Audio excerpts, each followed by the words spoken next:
Shri Kennedy, Sreejith Panicker, ഇത് സജി ചെറിയാൻ എന്ന് പറയുന്നത് അരമനകൾ കയറാത്ത മന്ത്രിയല്ല. ചെങ്ങന്നൂരിൽ നിന്ന് അദ്ദേഹം ആദ്യം തെരഞ്ഞെടുക്കപ്പെട്ട സമയത്ത് ആരുടെ പിന്തുണയാണ് അദ്ദേഹത്തിന് പ്രധാനമായും കിട്ടിയിരുന്നത്, ആ പിന്തുണ അദ്ദേഹം എങ്ങനെ ഉറപ്പിച്ചു എന്നുള്ള കാര്യമൊക്കെ ചർച്ചാ വിഷയമാണ്.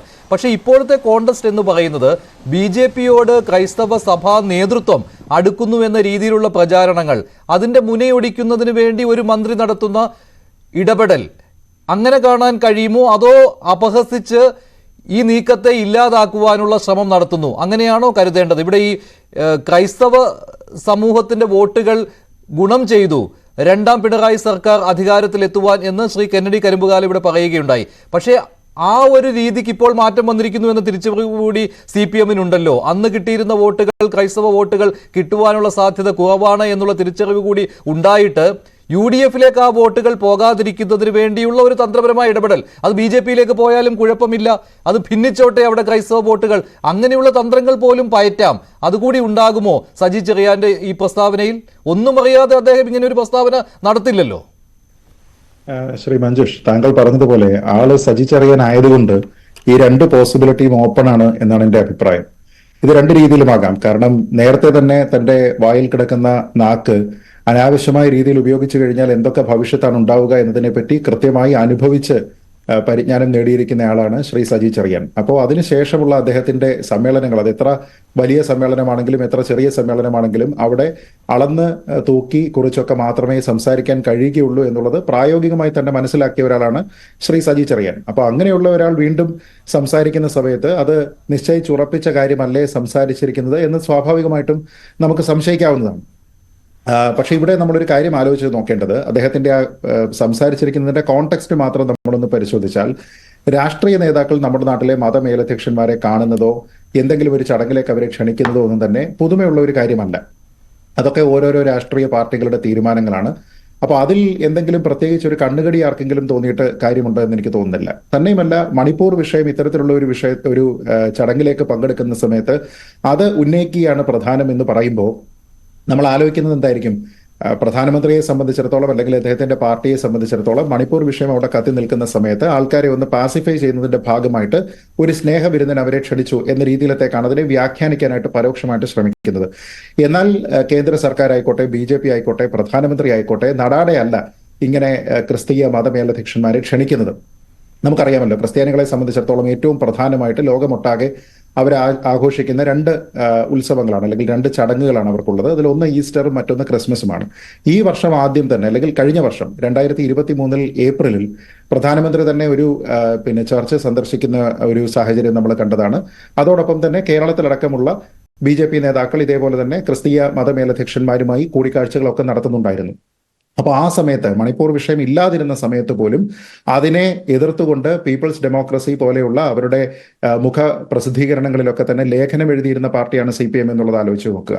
അപ്പോൾ അങ്ങനെ നോക്കിക്കഴിഞ്ഞാൽ പ്രത്യേകിച്ച് ഒരു തെരഞ്ഞെടുപ്പ് ഇല്ലാത്ത ഒരു സാഹചര്യത്തിൽ, അതല്ല എങ്കിൽ പ്രത്യേകിച്ച് ഒരു മതപരമായിട്ടുള്ള ഏതെങ്കിലും ഒരു പ്രീണനത്തിന്റെ സാധ്യതയില്ലാത്ത ഒരു സാഹചര്യത്തിൽ പോലും BJP-ക്കെതിരെ ഉപയോഗിക്കുന്നതിന് വേണ്ടി ഇത്തരത്തിലുള്ള ഒരു അനാവശ്യമായിട്ടുള്ള പ്രസ്താവന നടത്തിയിരിക്കുന്ന പാർട്ടിയാണ് CPM.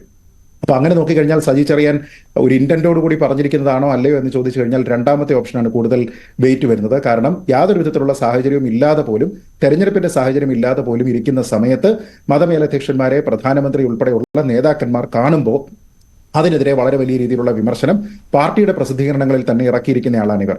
ഇപ്പൊ ഇവര് കൊണ്ടുവരുന്ന തെറ്റായിട്ടുള്ള ഒരു ഈ സമയത്ത് പക്ഷേ തെരഞ്ഞെടുപ്പിലേക്ക് പോകുന്ന ഒരു സമയമാണല്ലോ. അപ്പോൾ ആ ഒരു ലക്ഷ്യം മുൻകൂട്ടി കണ്ടുകൊണ്ടുകൂടിയല്ലേ ഇത്തരത്തിൽ, അങ്ങനെ ഒരു ലക്ഷ്യത്തോടു കൂടി തന്നെയാണല്ലോ BJP ഇങ്ങനത്തുള്ള ഒരു സ്നേഹവിരുന്നിലേക്ക് പോകുന്നത്.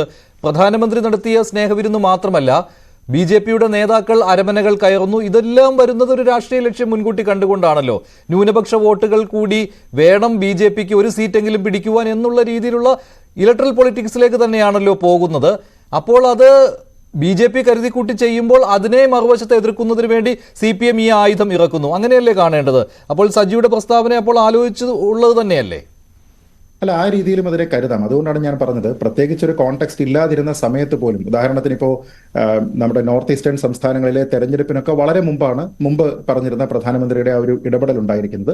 പക്ഷേ 2024 മുന്നിൽ കണ്ടുകൊണ്ട് തന്നെ രാഷ്ട്രീയമായിട്ട് തന്നെ അതിനെ ഉപയോഗിക്കാൻ വേണ്ടിയിട്ട് അവർ ശ്രമിക്കുന്നു എന്ന് പറയുന്നതിലൊന്നും തെറ്റുണ്ട് എന്ന് ഞാൻ കരുതുന്നില്ല. അങ്ങനെ ചെയ്യുന്നതിലും തെറ്റുണ്ട് എന്ന് ഞാൻ കരുതുന്നില്ല. കാരണം നമ്മുടെ നാട്ടിലെ രാഷ്ട്രീയ പ്രസ്ഥാനങ്ങളെല്ലാം രാഷ്ട്രീയമായിട്ടുള്ള ഇടപെടലുകൾ മാത്രമല്ല, സാമൂഹ്യമായിട്ടുള്ള മതപരമായിട്ടുള്ള ഇടപെടലുകളൊക്കെ തന്നെ നടത്തുന്ന ഒരു സാഹചര്യത്തിലാണ് നമ്മൾ കഴിയുന്നത്. അപ്പോൾ പ്രധാനമന്ത്രി അവിടെ വിളിച്ചതുകൊണ്ടോ BJP-ക്കാർ ഈ ക്രിസ്തീയ മതമേലധ്യക്ഷന്മാരുമായിട്ട് എന്തെങ്കിലും രീതിയിലുള്ള ഒരു ഡയലോഗിൽ ഏർപ്പെടുന്നതിലോ യാതൊരു വിധത്തിലുള്ള പ്രശ്നവുമില്ല എന്ന് തന്നെയല്ല, മണിപ്പൂർ പോലെയുള്ള സാഹചര്യം അവിടെ ഉള്ളപ്പോൾ, ഡിഫറൻസ് ഓഫ് ഒപ്പീനിയൻ അവിടെ നിലനിൽക്കുമ്പോൾ ഇത്തരത്തിലുള്ള കൂടുതലായിട്ടുള്ള ചടങ്ങുകൾ ഉണ്ടാവുകയാണ് വേണ്ടത്. കാരണം സമാധാനപരമായിട്ടുള്ള സാഹോദര്യത്തിന്റെ ഒരു അന്തരീക്ഷത്തിൽ അങ്ങനെയുള്ള കാര്യങ്ങൾ കൂടുതലായിട്ട് ഉണ്ടാവുക എന്നുള്ളതാണ് പ്രധാനം. പക്ഷെ ഇവിടെ ശ്രീ സജി ചെറിയാൻ പറയുന്ന, അല്ലെങ്കിൽ ഈ അടുത്ത കാലത്തായിട്ടുള്ള CPM-ന്റെ പല ആൾക്കാരുടെയും പ്രസ്താവനകളൊക്കെ നോക്കിക്കഴിഞ്ഞാൽ നമുക്ക് അതിൽ നിന്ന് മനസ്സിലാകുന്ന ഒരു തെറ്റായിട്ടുള്ള ഒരു പ്രവണതയുണ്ട്.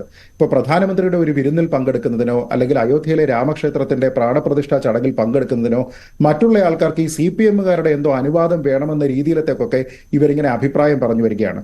സത്യത്തിൽ ഞാൻ പറയുന്നത്, സഭ സജി ചെറിയാനോട് പോയി പണി നോക്കണം മിസ്റ്റർ എന്ന് പറയണമെന്നാണ്.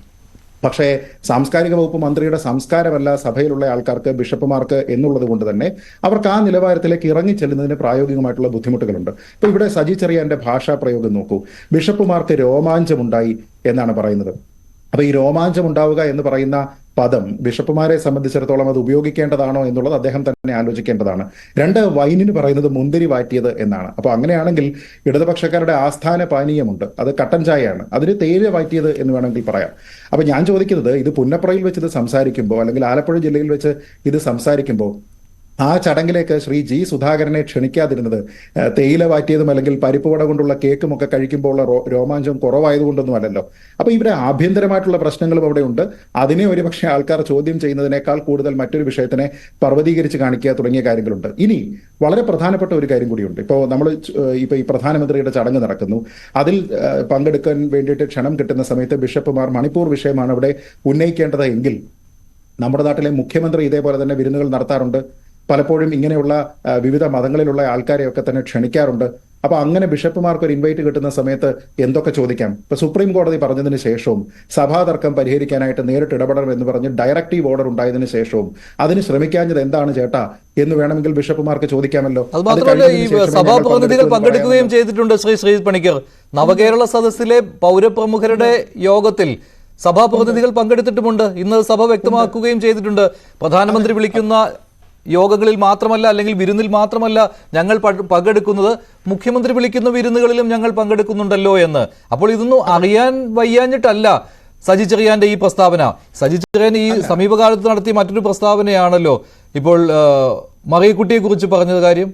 അതെ അതെ അതെ അതെ നോക്കൂ, അതായത് സമൂഹത്തിൽ പല തട്ടുകളിലുള്ള പല മേഖലകളിൽ ഇടപെടുന്ന ആൾക്കാരെ എല്ലാം തന്നെ അവഹേളിക്കാനായിട്ടുള്ള ഒരു ശ്രമം ഇവിടെ നടക്കുന്നുണ്ട്. ആ ശ്രമം എന്ന് പറയുന്നത് നമ്മളൊന്ന് ആലോചിച്ച് നോക്കിക്കഴിഞ്ഞാൽ വളരെ കരുതിക്കൂട്ടി ചെയ്തിരിക്കുന്നത് എന്ന് വേണം നമുക്ക് പറയാൻ. ഇപ്പൊ ഇത് ഖേദം പ്രകടിപ്പിച്ചിട്ടോ അല്ലെങ്കിൽ അദ്ദേഹത്തെ കൊണ്ട് നിർബന്ധമായിട്ട് മാപ്പ് പറയിപ്പിച്ചിട്ടോ ഇത് ഒത്തുതീർപ്പാക്കേണ്ടുന്ന ഒരു സംഗതിയാണെന്ന് ഞാൻ കരുതുന്നില്ല. കാരണം നമ്മുടെ നാട്ടിലെ ഭരണഘടനയെ, വിവിധ മതങ്ങളെ, മതമേലധ്യക്ഷന്മാരെ ഒക്കെ തന്നെ നിരന്തരം ആക്ഷേപിക്കുന്ന, വിമർശിക്കുന്ന എന്നുള്ള പദമല്ല ഞാൻ ഉപയോഗിക്കുന്നത്. വിമർശിക്കുക എന്നുള്ളത് എല്ലാവർക്കും ചെയ്യാവുന്നതാണ്. പക്ഷെ അവരെ നിരന്തരം ആക്ഷേപിക്കുന്ന രീതിയിൽ പ്രവർത്തിക്കുന്ന ഒരാളിനെ മാപ്പ് പറഞ്ഞിട്ട് വീണ്ടും മന്ത്രിസഭയിൽ അവിടെ കസേരയിൽ ഇരുത്തുകയല്ല, നേരെ മറിച്ച് മന്ത്രിസഭയിൽ നിന്ന് തൂത്തെറിയുകയാണ് വേണ്ടത്.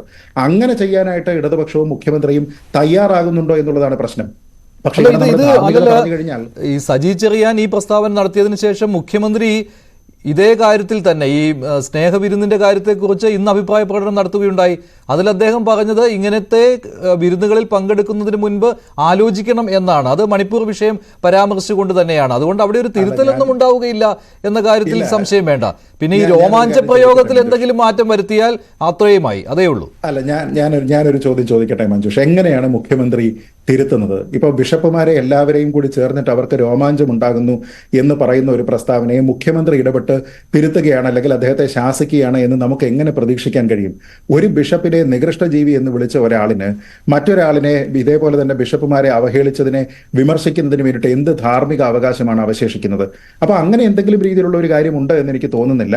ഇതൊരു നിലപാടാണ്. അതുകൊണ്ടാണ് ഞാൻ പറഞ്ഞത്, കഴിഞ്ഞ വർഷം ആദ്യം ഏപ്രിൽ ഈസ്റ്റർ ഉണ്ടായിരുന്ന സമയത്ത് ഇതേപോലെ തന്നെ BJP-ക്കാർ പ്രധാനമന്ത്രി ഉൾപ്പെടെയുള്ള ആൾക്കാർ ഇങ്ങനെ ഒരു റീച്ച് ഔട്ട് പ്രോഗ്രാം നടത്തുന്നു. അത്തരത്തിലുള്ള ഔട്ട്റീച്ച് പ്രോഗ്രാമുകൾക്ക് പോലും അത് വളരെ വലിയ രീതിയിലുള്ള ഒരു പ്രശ്നമാണ്, അങ്ങനെ ചെയ്യാൻ പാടില്ല, അല്ലെങ്കിൽ ആ ചെയ്യുന്നത് എന്തോ വലിയ കുറ്റമാണ് എന്ന് പറഞ്ഞിരിക്കുമ്പോൾ അവർക്ക് സമൂഹത്തിന്റെ ഒരു സോഷ്യൽ ഫാബ്രിക്, ഒരു റിലീജിയസ് ഫാബ്രിക് ആ രീതിയിൽ നിലനിൽക്കണം എന്നുള്ള ആഗ്രഹമല്ല.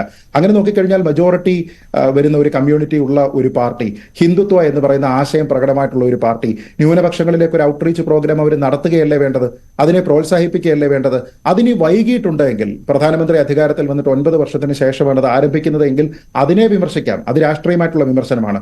പക്ഷെ അവരത് ചെയ്യുന്ന സമയത്ത് ഇതെന്തോ ചെയ്യാൻ പാടില്ലാത്ത കാര്യമാണ്, നിങ്ങൾ അവിടെ പങ്കെടുക്കാൻ പാടില്ലാത്ത കാര്യമാണ് എന്നൊക്കെ പറഞ്ഞു കഴിഞ്ഞാൽ അത് വളരെ ബുദ്ധിമുട്ടുള്ള കാര്യമാണ്. അപ്പൊ ഇതിൽ ആർക്കും ധാർമ്മികത അവശേഷിക്കുന്നുണ്ട് എന്ന് എനിക്ക് തോന്നുന്നില്ല. ഇപ്പം മുഖ്യമന്ത്രിയെ സംബന്ധിച്ചാണെങ്കിൽ അദ്ദേഹത്തിന്റെ പല പ്രസ്താവനകളും നമ്മൾ കണ്ടിട്ടുള്ളതാണ്. അപ്പൊ ഈ മുൻപേ ഗമിച്ചിടുന്ന ഗോകുതന്റെ പിൻപേ ഗമിക്കും ബഹു ഗോക്കളെല്ലാം എന്നൊക്കെ പറയുന്നത് പോലെ മറ്റൊരാൾ അതേ രീതിയിലുള്ള ഒരു കാര്യത്തിനെ വേറൊരു രീതിയിൽ തന്റേതായിട്ടുള്ള ശൈലിയിൽ അല്ലെങ്കിൽ സംസ്കാരത്തിന് ചേരുന്ന രീതിയിലത്തേക്കൊക്കെ അതിനെ വിവക്ഷിച്ചു കഴിഞ്ഞാൽ അവരെ ശാസിക്കുന്നതിന് വേണ്ടിയിട്ടോ സിറ്റ് ഡൗൺ എന്ന് പറയുന്നതിന് വേണ്ടിയിട്ടോ ഒക്കെ ധാർമ്മികത അവശേഷിക്കുന്ന ആരെങ്കിലും തന്നെ ആ പാർട്ടിയുടെ തലപ്പത്ത്